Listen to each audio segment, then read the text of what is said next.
माता जी की जन्म शताब्दी की पावन वेला है, आई अति पावन वेला है, आई जिनकी जन्म शती का पर्व हमें मिलजुल के मनाना है, उनकी जन्म शती का पर्व हमें मिलजुल के मनाना है। माता जी की जन्म शती कैसे मनाना है? हम परम वंदनीय माता जी के सामने शीश झुकाते हैं। हमारी बहन अभी शंख बजाएगी, बहन जी शंख बजाएगी, हम लोग जन्म शती मनाने जा रहे हैं। और थोड़ी देर बाद ये पूरा प्रांगण दीपों से सज जाएगा। वो परम वंदनीय माता जी जिन्होंने इतना प्यार दिया कि उनकी प्यार की डोर से अखिल विश्व गायत्री परिवार बंधा हुआ है।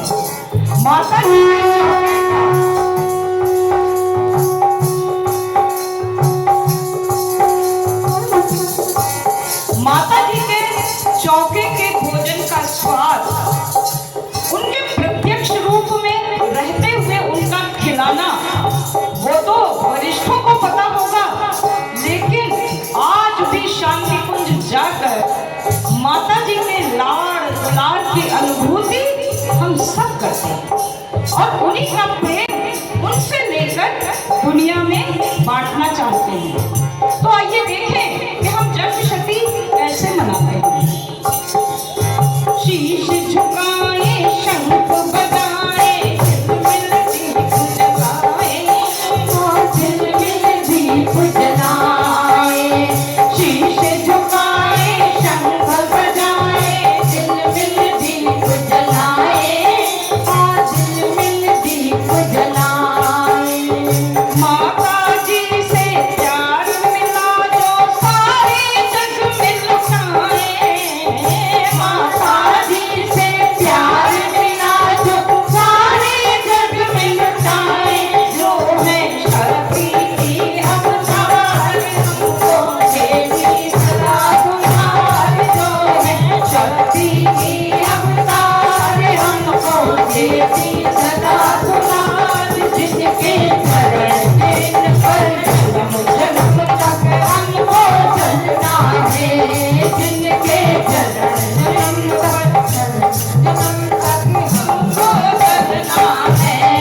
माता जी की जन्म शताब्दी की पावन वेला है, आई अति पावन वेला है, आई उनकी जन्म शती का पर्व हमें मिलजुल के मनाना है, उनकी जन्म शती का पर्व हमें मिलजुल के मनाना है।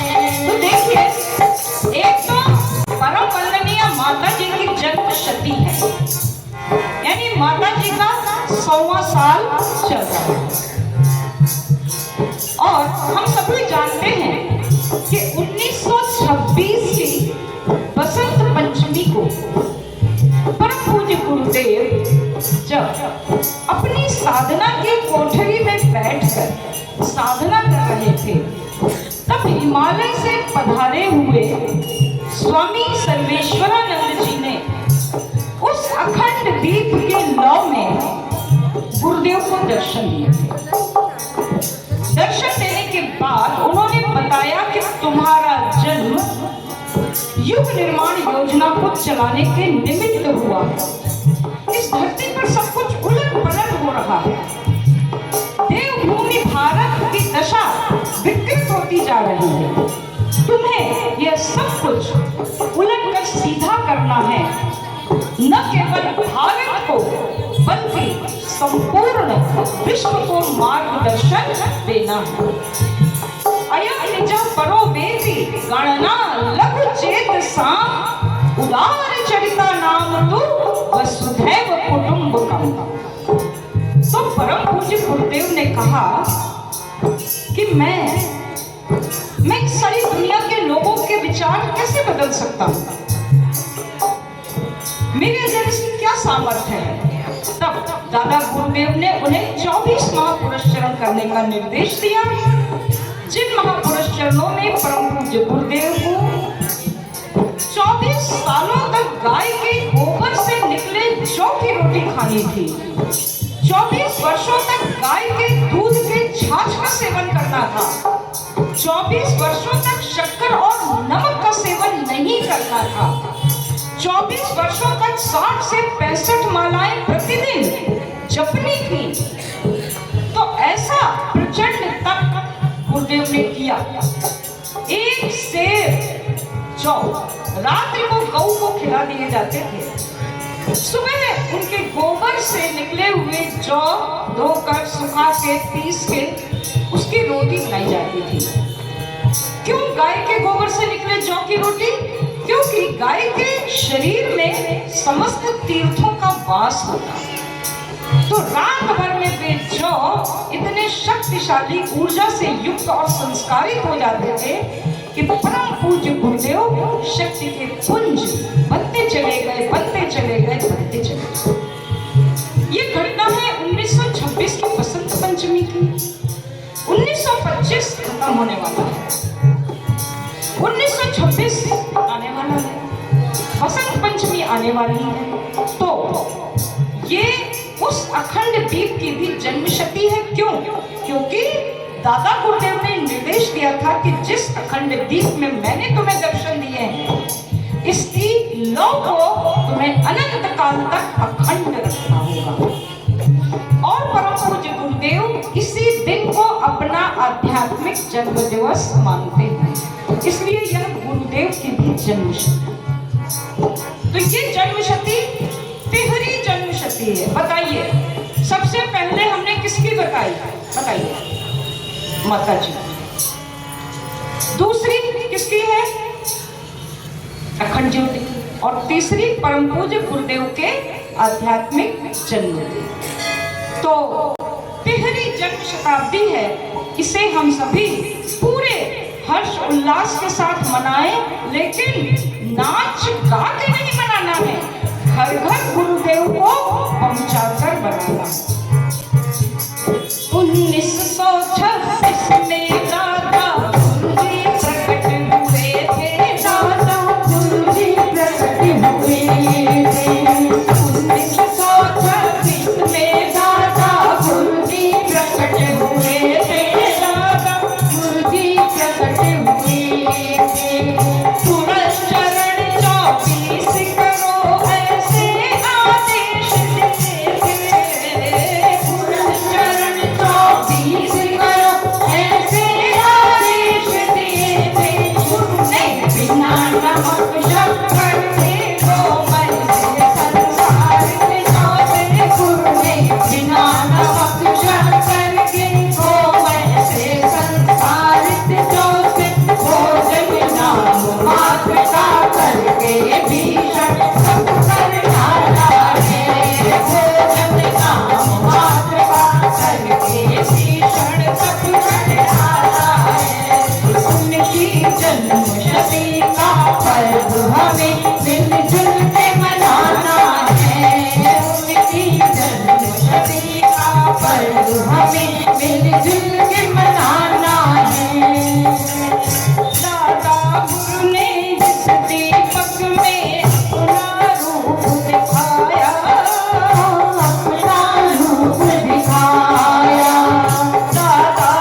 बेला है आई, अति पावन बेला है आई, उनकी जन्मतिथि का पर्व हमें मिलजुल के मनाना है, उनकी जन्मतिथि का पर्व हमें मिलजुल के मनाना है।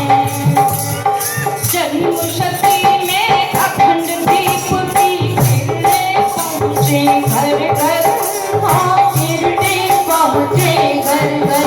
अब ये जन्म शती को मनाने का तरीका बताया जा रहा है कि जन्म शती में अखंड दीप की किरणें पहुँचे घर घर।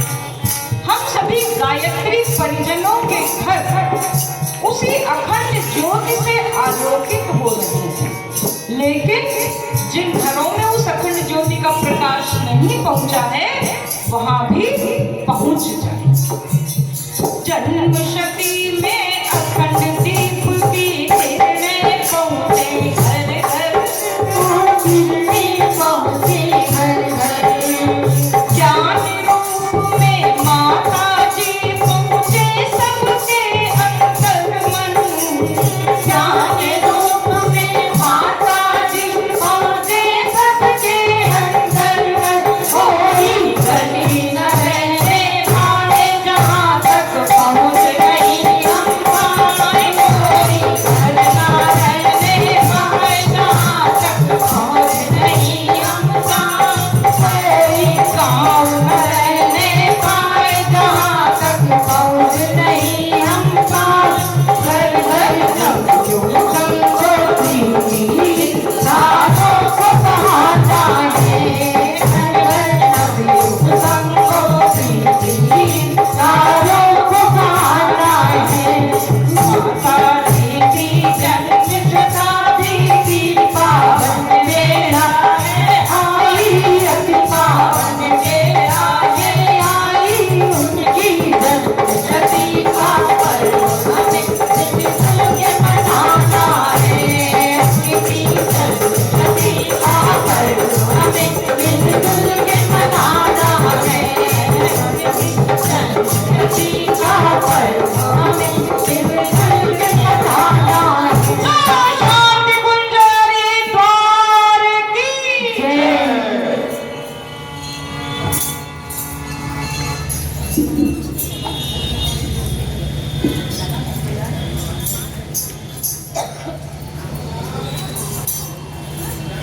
अगर हम सभी लोग महाप्राज्ञ पिप्पलाद से अष्टावक्र प्रश्न करते हैं कि सभी शक्तियों का स्वामी होने के बाद भी मनुष्य इतनी दीनहीन स्थिति में क्यों रहता है, और ऋषि उसका उत्तर देते हुए कहते हैं कि भगवान ने मनुष्य को एक विशेष शक्ति दे दी है, यही शक्ति उसके विनाश या उन्नति का कारण बन रही है। क्या है वो शक्ति? चयन करने की शक्ति।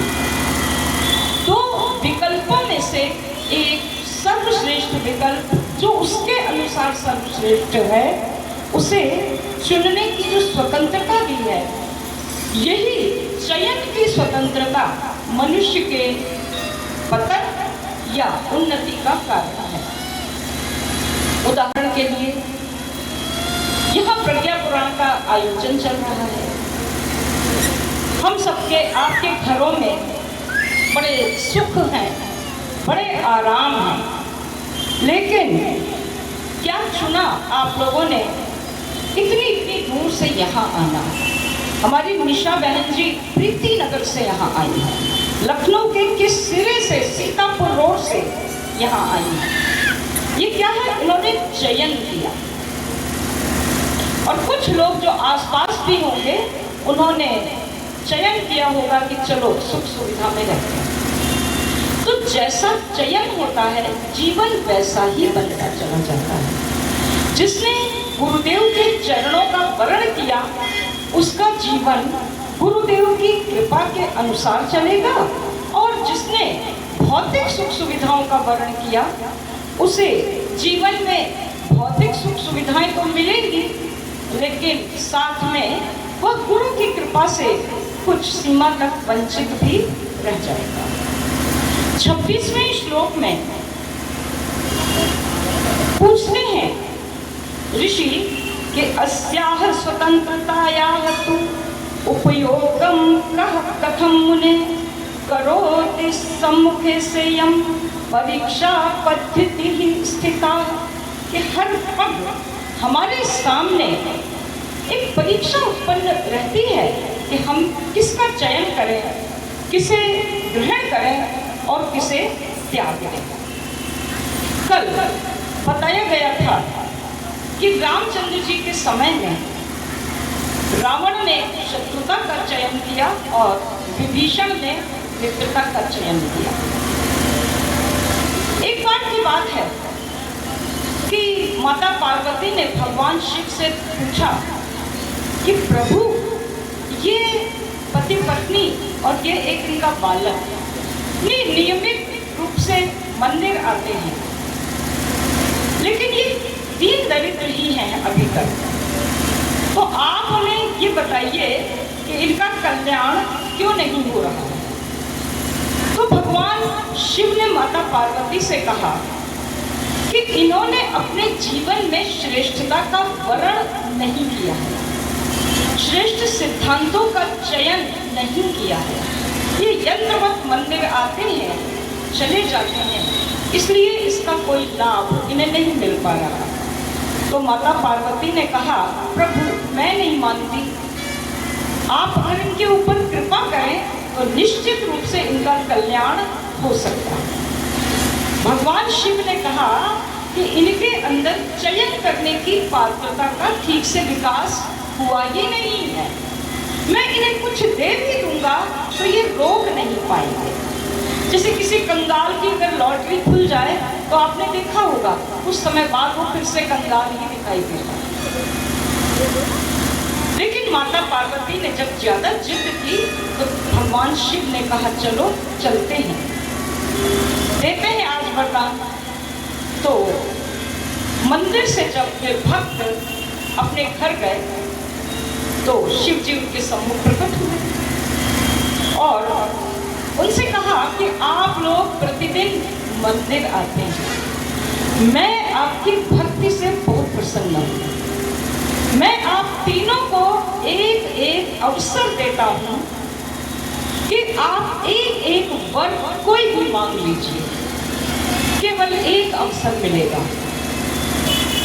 तो वे तीनों बड़े प्रसन्न हो गए। उन्होंने भगवान शिव को प्रणाम किया और उस स्त्री ने भगवान शिव की ओर देखा और मन में सोचने लगी कि बुढ़िया हो रही हूँ, कुरूप सी लगती हूँ, क्यों ना भगवान से अपने लिए रूप यौवन मांगूं। तो उसने कहा कि हे प्रभु, आप मुझे 16 वर्षीय सुंदरी बना दें। भगवान ने कहा एवं वस्तु, ऐसा ही हो। तत्क्षण वह स्त्री एक षोडशी में बदल गई, 16 वर्षीय युवा सुंदरी में बदल गई। ये देखकर उसके पति को इतना क्रोध आया कि वो अपना अच्छा बुरा सब भूल गया। और भगवान शिव ने जब उसे अवसर दिया कि अब तू मांग, तुझे क्या मांगना, उसने अपनी सुंदर युवा पत्नी की ओर देखा और क्रोध से बोला, भगवान आप मुझे वर दीजिए कि मेरी पत्नी सूर्या बन जाए। भगवान ने कहा तथास्तु, और थोड़ी देर में ही क्षण तत्क्षण वह स्त्री एक सूर्या में बदल गई। ये देखकर वह बालक बहुत व्यथित हुआ, रोने लगा। भगवान शिव ने कहा उससे, पुत्र रो मत, अभी तो तुम्हारे पास एक अवसर शेष है, तुम भी चयन कर लो कि तुम्हें क्या चाहिए। तो उस बालक ने कहा, हे प्रभु, आप मेरी माता को जैसी थी वैसा बना दीजिए। भगवान ने कहा एवं अस्तु। और वह स्त्री अपने पूर्व रूप में आ गई। भगवान शिव अंतर्ध्यान हो गए और माता पार्वती ने उनसे कहा, प्रभु आप सत्य कहते थे, जिनके अंदर विवेक नहीं होता है चयन करने का, जिनके अंदर पात्रता नहीं होती है, वे आपके द्वारा दिए हुए वरदानों को भी धारण नहीं कर पाते हैं, संभाल नहीं पाते हैं।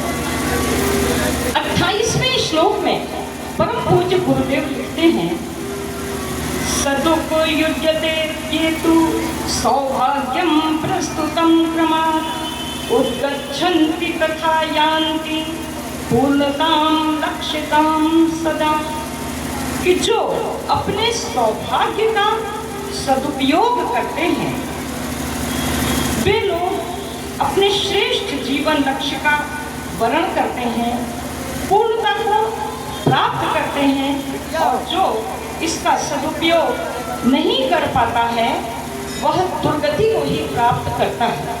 तो बड़े सुंदर अवसर हमारे सामने भगवान देते रहते हैं। हम इन सुंदर अवसरों का प्रयोग करें ताकि हम नर से नारायण बन सकें। नर से नारायण बन जाए प्रभु ऐसा ज्ञान हमें देना। नर से नारायण बन जाए प्रभु ऐसा ज्ञान हमें देना। नर से नारायण बन जाए प्रभु ऐसा ज्ञान हमें देना। नर से नारायण बन जाए प्रभु ऐसा ज्ञान हमें देना। प्रभु ऐसा ज्ञान हमें देना। प्रभु ऐसा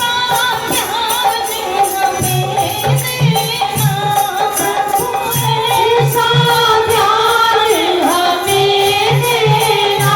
प्रभु ऐसा ज्ञान हमें देना।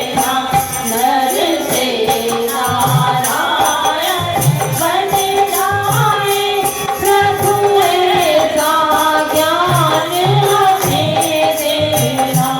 नर से नारायण बन जाए।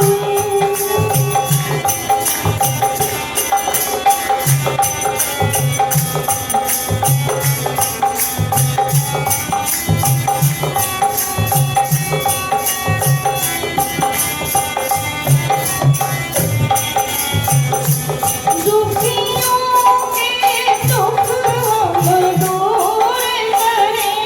दुखियों के दुख हम दूर करें। श्रम से कष्टों से नहीं डरें। श्रम से कष्टों से नहीं डरें। उर्मे सबके प्रति प्यार भरें। उनमें सबके प्रति प्यार भरें। जल बन कर मरुथल में बिखरें। जल बन कर मरुथल में बिखरें।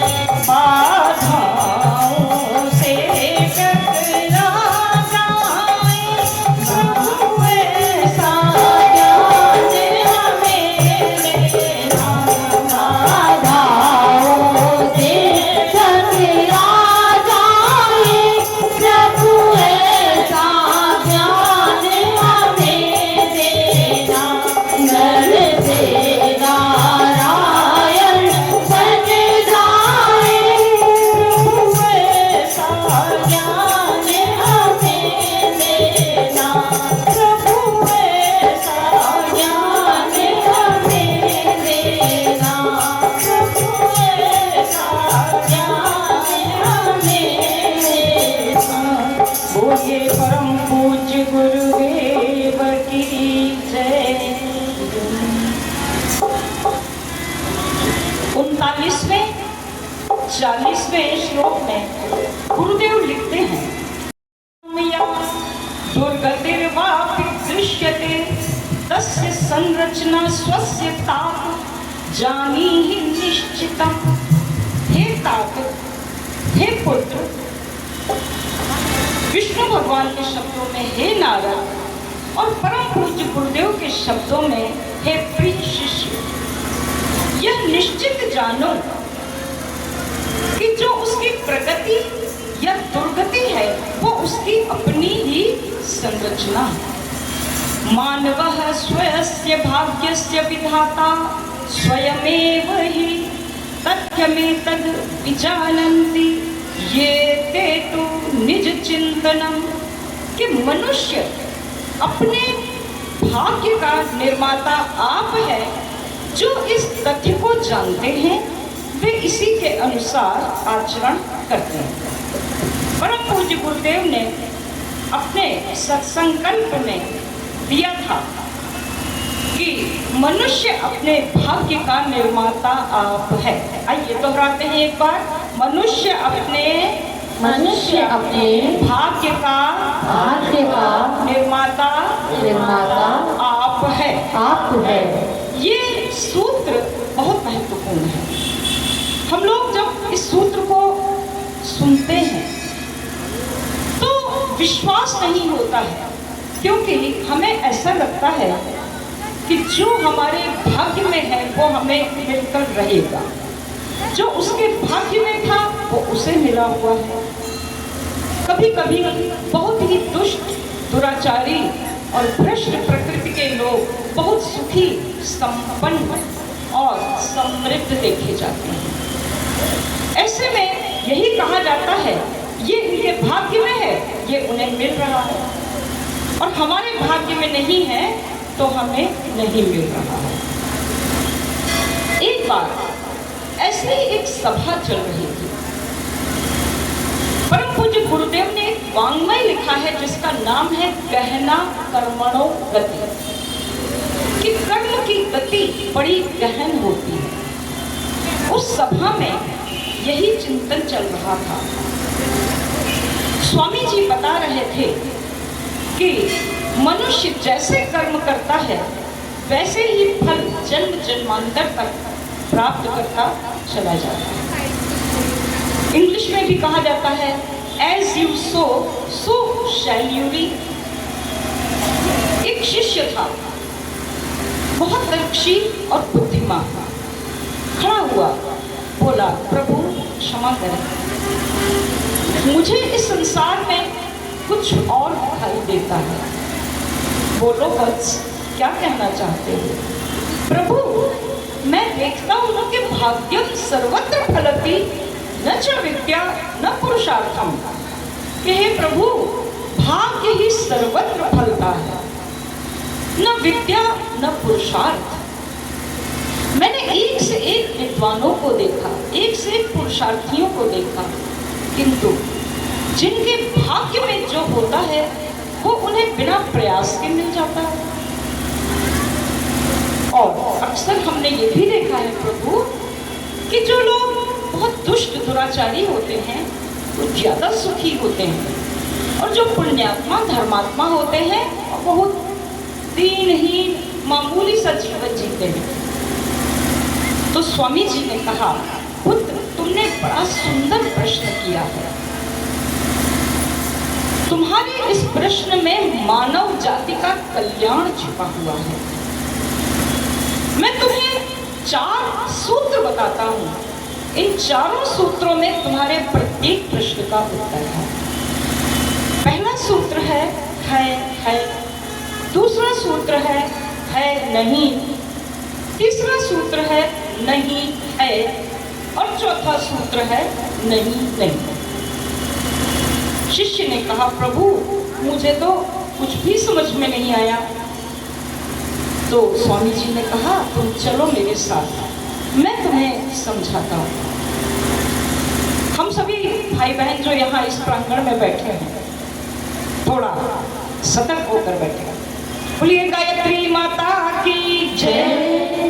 ये जो कहानी है जो प्रज्ञा पुराण में दी गई है, ये कहानी हमारे आपके जीवन की सभी बुद्धियों को खोल देगी। हम क्यों दुखी हैं, हम क्यों सुखी हैं, वो क्यों सुखी है, अचानक ये कष्ट क्यों आया, इन सारी बातों के जवाब स्वामी जी अपने शिष्य को देने जा रहे हैं। तो स्वामी जी अपने शिष्य को लेकर निकल पड़े। चलते चलते एक गांव आया। वहां एक शानदार हवेली थी। उस हवेली में बड़ी भीड़ लगी थी। शिष्य ने कहा, गुरुदेव इतनी भीड़ कैसे है यहाँ पर? बोले चलो देखते हैं। जैसे ही थोड़ा आगे बढ़े वैसे ही एक व्यक्ति उनके पास आया, हाथ जोड़कर बोला, प्रभु आप लोग पथिक प्रतीत होते हैं, आइए कुछ क्षण विश्राम करके जल पान करके उसके पश्चात आगे जाइएगा। गुरु शिष्य बड़े प्रसन्न हुए और वे उस व्यक्ति के साथ चल दिए। वहां उनका बहुत अच्छा सा सत्कार हुआ। गुरुदेव ने उस व्यक्ति से पूछा कि ये हवेली किसकी है और इतनी भीड़ क्यों है?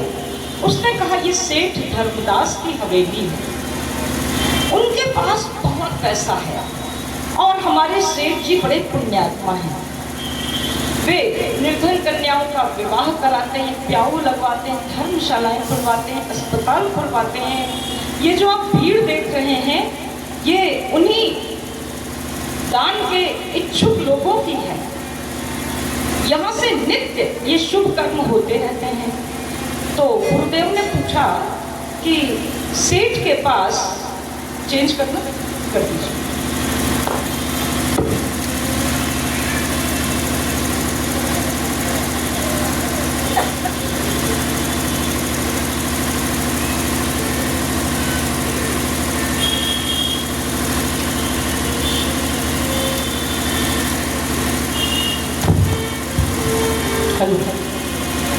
तो गुरु ने पूछा कि सेठ के पास इतना पैसा आया कहाँ से?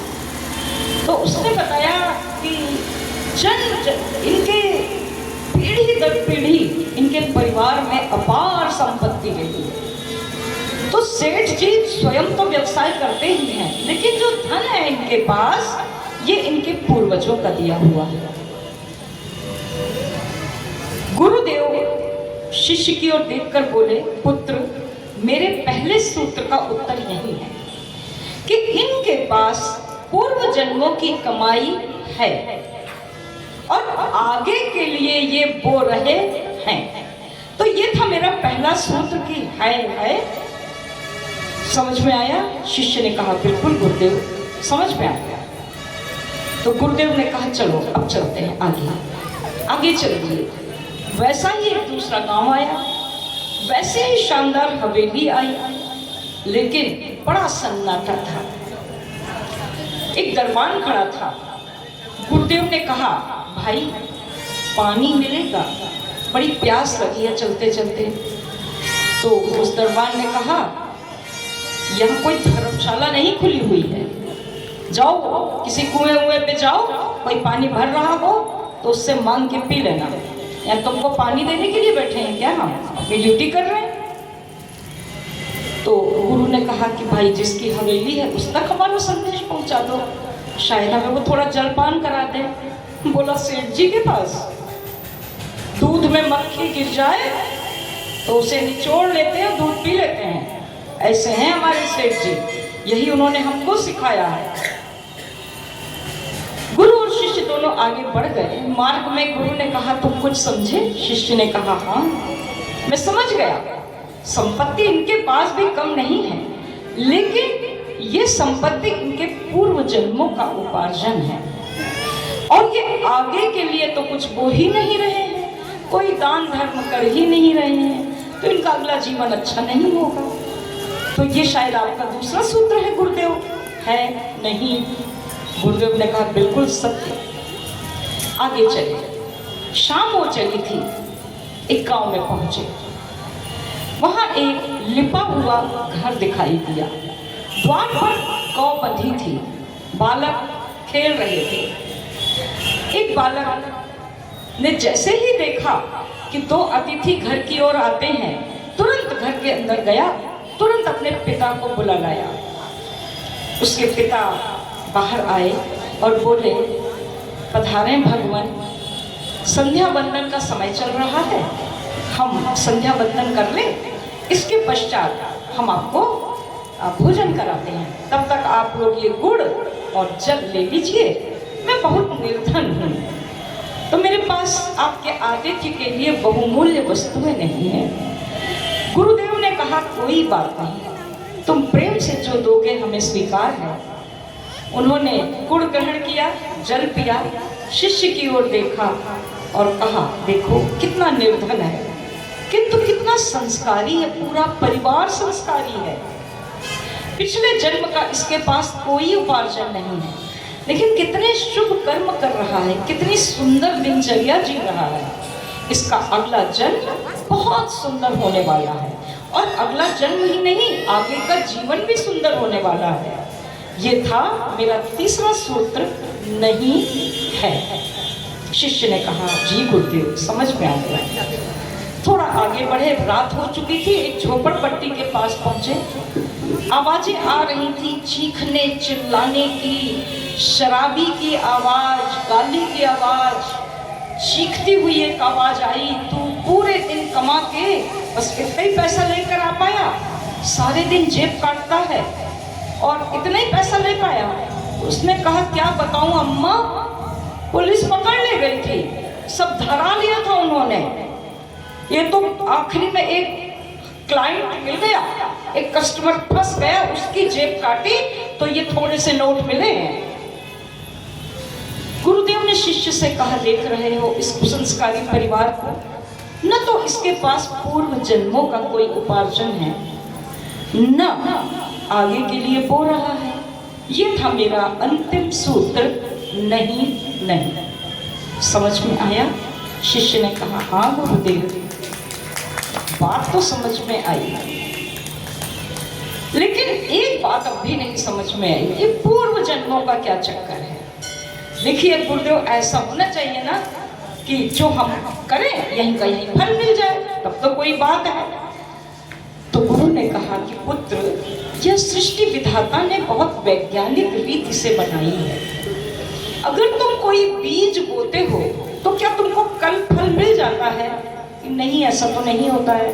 पहले वो बीज भूमि में जाता है, गलता है, अंकुरित होता है, पल्लवित होता है, परिपक्व होता है, तब फल मिलते हैं। बस यही कर्मों की खेती का रहस्य है। मनुष्य जो कर्म करता है, जब वो पक जाते हैं तब उसमें फल आते हैं, और प्रायः इस प्रक्रिया में जन्म जन्मांतर लग जाते हैं। अच्छा तुम बताओ बेटा, अगर तुमने कहीं वृद्धावस्था में आकर एक अच्छा संकल्प लिया कि हम 1000 फलों के वृक्ष लगाएंगे, तुमने लगाना शुरू कर दिया, कुछ समय बाद तुम्हारी मृत्यु हो गई। अब इतना सुंदर कर्म तुमने किया है, इसका फल तो तुमको ही मिलना है। तो पता चला अगले जन्म में तुम कहो उस बाग के मालिक बनकर पैदा हो और वो फल खाओ। समझ में आया? इसी तरह से आम के, बबूल के जैसे भी बीज बोओगे, वो परिपक्व होने पर ही फल देते हैं। तो शिष्य ने कहा, यह बात तो सही है। गुरुदेव ने कहा कि देखो, एक और चीज समझ लो कि 2 मित्र थे गांव में, तो वो दोनों पैसा कमाने के लिए बाहर गए। उन्होंने खूब परिश्रम किया, खूब पैसा कमाया, और जब पैसा कमा के लौट रहे थे तो अचानक एक मित्र को बुखार हो गया। जब उसे बुखार आ गया तो एक पेड़ के नीचे उन्होंने विश्राम करना शुरू किया, और उसने अपने मित्र से कहा, मुझे बहुत ही घबराहट हो रही है, मेरी तबीयत बहुत खराब हो रही है, मित्र तुम कहीं से औषधि का प्रबंध करो। तो वो मित्र बोला, ठीक है मैं जाता हूँ, देखता हूँ। एक द्वार पर उसने देखा कि एक नेम प्लेट लगी थी जिस पर डॉक्टर करके कोई नाम लिखा था। उसने कुंडी खटखटा दी, अंदर से एक स्त्री निकली और उसने पूछा कि क्या बात है। उसने कहा कि ये डॉक्टर की दुकान है ना, मुझे दवाई लेनी है, मेरा मित्र बीमार है, हम लोग बड़ी दूर से आए हैं। स्त्री बड़ी वाचाल थी, डॉक्टर उसका पति था। उसने बातें करना शुरू कर दिया। तो उस लड़के ने बता दिया कि अरे हम लोग गए थे विदेश कमाने, अब लौट रहे हैं, गांव तो भी दूर है, साथी को बहुत बुखार आ गया है, कुछ दवा दे दीजिए, उसको कुछ आराम हो जाए। तो स्त्री बोली, कितना धन कमा के लाए हो? तो बोला, धन तो बहुत है। कहाँ है? पोटली में, उसी के पास है। अरे तो एक काम करो, तुम काहे को दवा दो उसे, काहे ठीक करो, एक काम करो, तुम हमसे ले जाओ एक जहर, उसको दे दो, खा लेगा, मर जाएगा, सारा धन तुम्हारा हो जाएगा और थोड़ा धन मुझे भी दे देना, क्योंकि जहर तो मैंने दिया ना। तो उसने कहा, बड़ा पाप पड़ेगा। बोली, कोई पाप वाप नहीं होता है, जैसा मैं कहती हूँ वैसा करो। मीठी मीठी बातें बना के उसने उस लड़के को अपने जाल में फंसा लिया और बोली, चलो चलो मैं चलती हूँ, साथ में दिलवाती हूँ। लड़के ने बिल्कुल वैसा ही किया। मित्र की मृत्यु हो गई। डॉक्टरनी को उसका हिस्सा देकर रोता कलपता अपने गांव को पहुंचा और उसने बताया कि व्यवसाय में घाटा हो गया था। घाटा होने के कारण मित्र ने आत्महत्या कर ली। धन उसने घर में छिपा लिया, बहुत दिन तक नहीं निकाला। काफी समय हो गया, अब उसने धीरे धीरे पैसा निकालना शुरू किया। उसने मकान बनवाया, अपनी शादी की खूब धूमधाम से, सुंदर सी पत्नी आई। अब गांव वालों को शक हो गया, ऐसा कैसे इसके पास अचानक इतना पैसा आ गया, इतने मजे से रहने लगा। लोग समझ गए इसने कुछ न कुछ घपला किया जरूर है। उधर उस मित्र के माता पिता रो रो कर, कलप कलप कर दूसरों के खेतों में मजदूरी करके जीवन बिता रहे थे। इधर ये सुख से रह रहा था।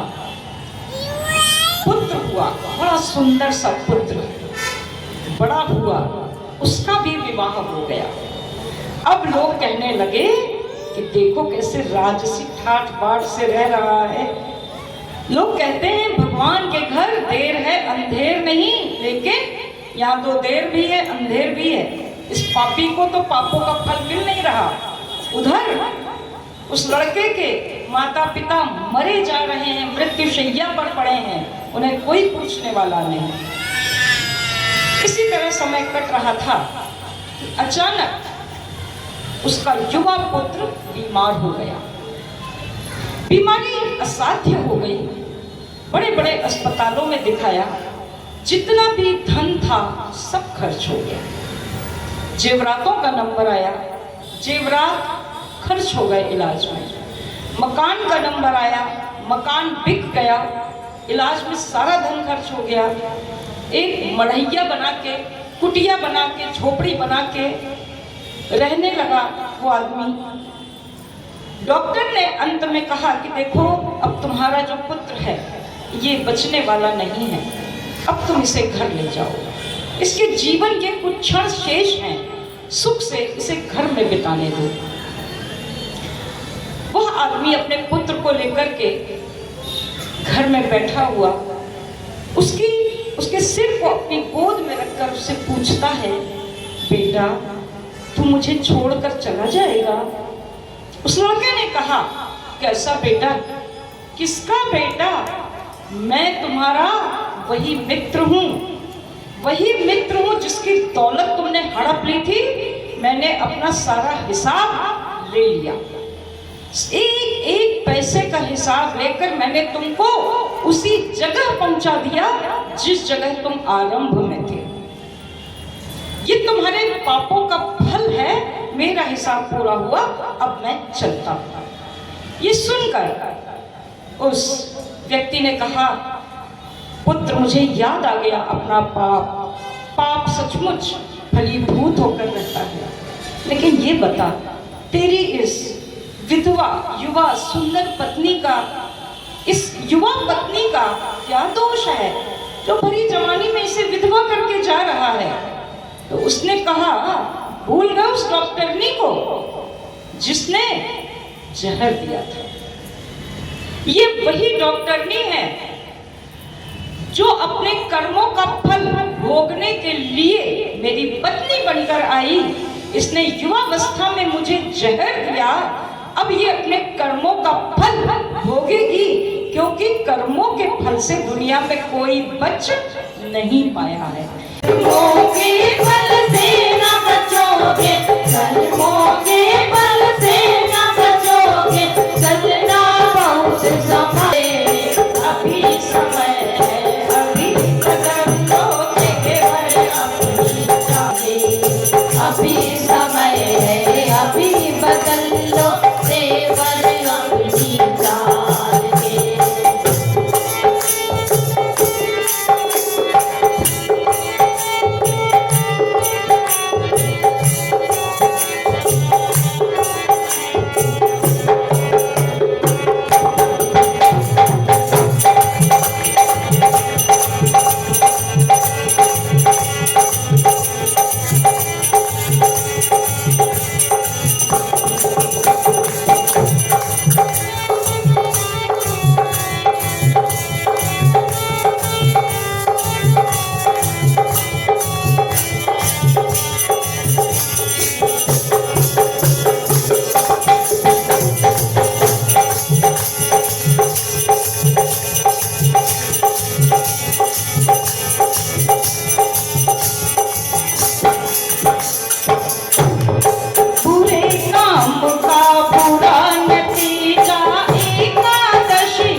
वरिष्ठ संगीतकार आदरणीय लल्लू जी अग्रवाल भाई ध्रुवम जन्म मृतस्य च तस्मात् अपरिहार्य अर्थे न त्वं शोचितुम अर्हसि।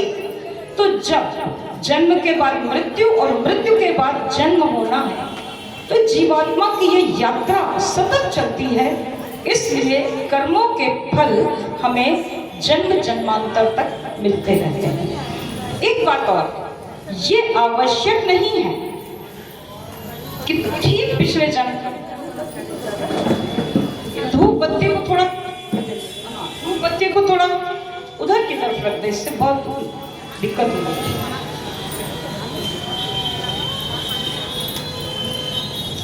तो ये बता रहे थे, ये परम पूज्य गुरुदेव ने गहना कर्मणों गति साहित्य में दो बहुत अच्छी बातें लिखी हैं। पहली तो ये लिखी कि कोई आवश्यक नहीं कि इस जन्म का फल हमें अगले जन्म में मिल रहा हो। कभी कभी मनुष्य अपने सैकड़ों जन्मों का फल किसी एक जन्म में भोगता, अच्छा या बुरा। और दूसरी एक बात और कही जो बड़ी विचित्र है, ये सुनकर, ये जो बात हम बताने जा रहे हैं जो गुरुदेव ने लिखी है, इसे सुनकर आप सबको बड़ा संतोष होगा।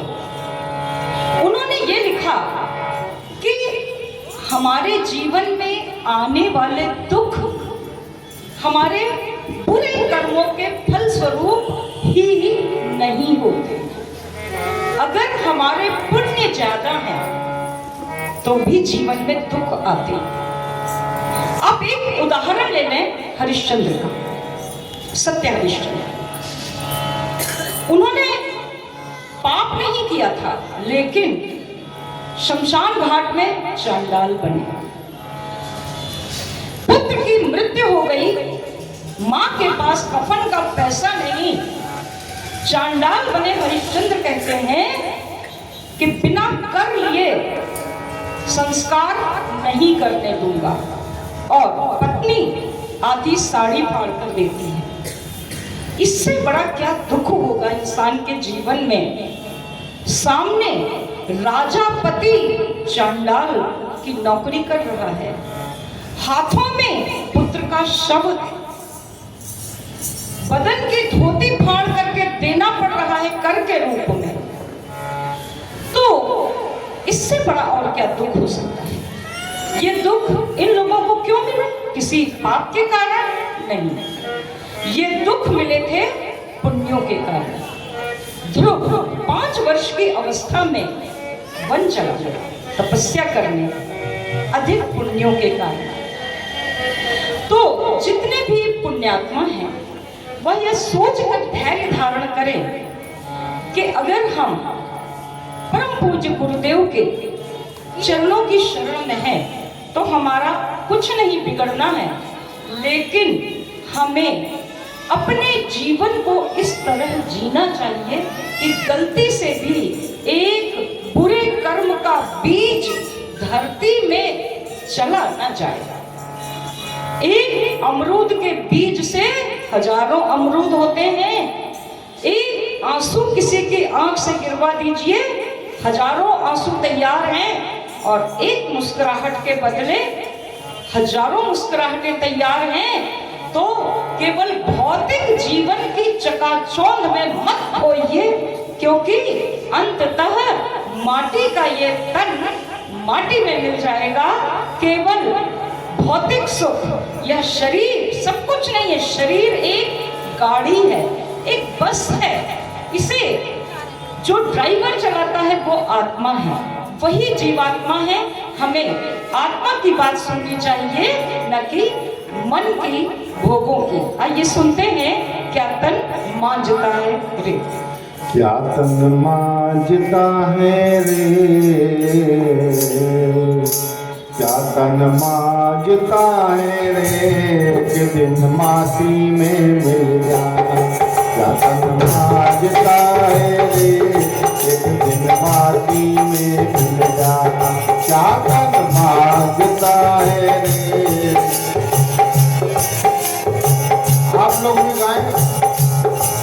क्या तन मांझता है रे, एक दिन माटी में मिल जाना। क्या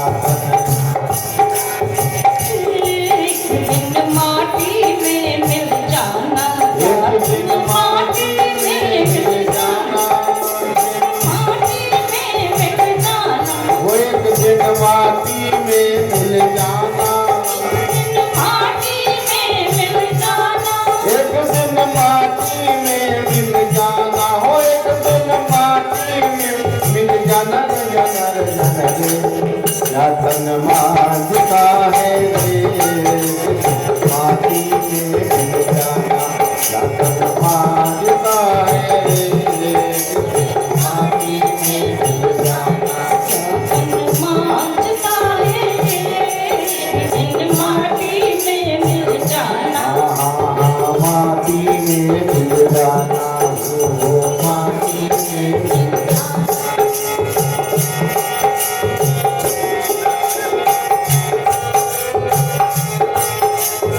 बना ठना घूमा जीवन पर धन को खूब सजाया, बना ठना घूमा जीवन पर धन को जवान को सब कुछ माना, सत्य समझ ना पाया, नाशवान को सब कुछ समझा, सत्य समझ ना पाया, क्रूर काल झपटा तन रोया,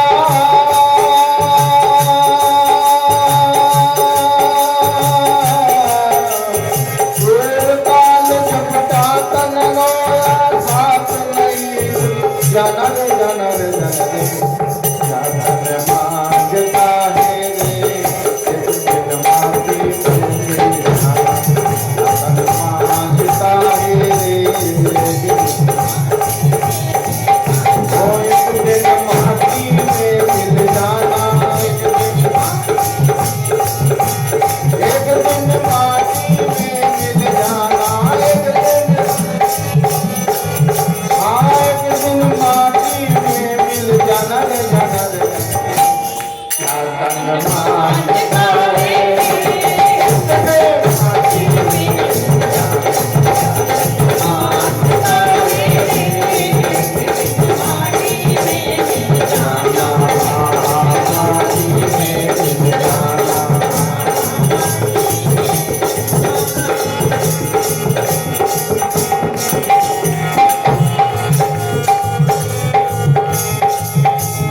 पुण्य साथ जा सकता है पर वो तो नहीं कमाया, पुण्य साथ जा सकता था पर तो नहीं कमाया,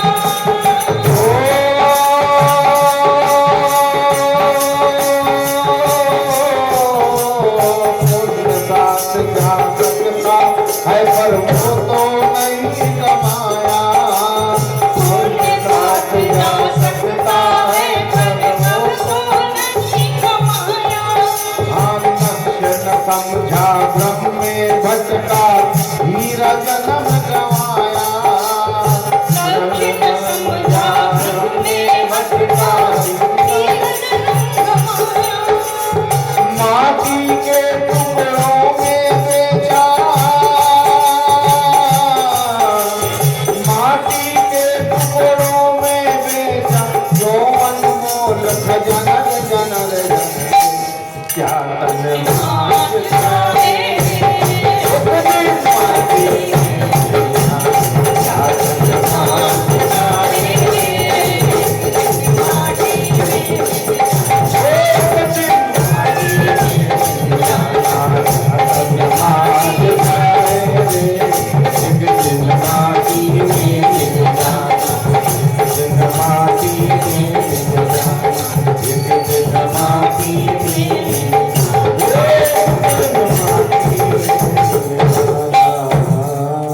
बोले परम पूज्य गुरुदेव की जय। आज दीप यज्ञ का दिन है। लगभग 5 के आसपास यह वर्ष जन्म शताब्दी वर्ष, जितने भी ये आयोजन हो रहे हैं ये माता जी की जन्म शताब्दी के उपलक्ष्य में। इस समय तिहरी जन्म शताब्दी है, 3 जन्म शताब्दियां।